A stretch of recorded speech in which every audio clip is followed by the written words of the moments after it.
40letý Nathaniel má vážný vztah se svým autem. Potkali se v autobazaru asi před 5 lety a byla to láska na první pohled. Jeho tvar, tělo, interiér, všechno do sebe zapadalo. Cítil jsem okamžité souznění.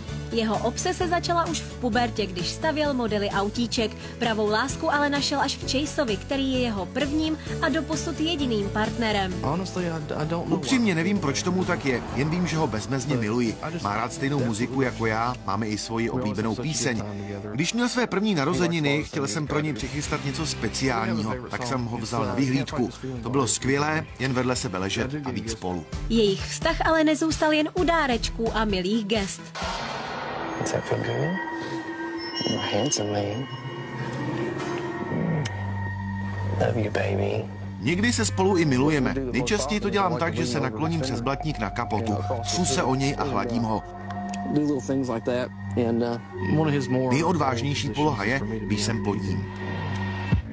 Nathaniel trpí takzvanou objektofílií. To znamená, že člověk má velmi silné pouto k neživému objektu.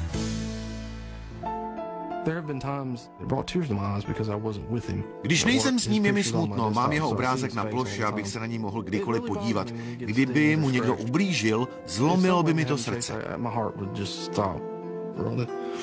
Je jen velmi málo lidí, kteří o Nathanielově zapovězené lásce ví a teprve nedávno našel odvahu, aby o tom řekl vlastnímu otci.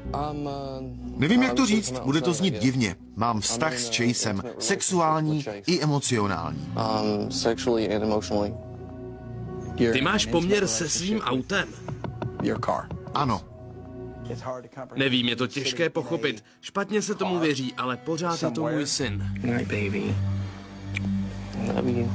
Kristýna Ulrichová, Prima FTV.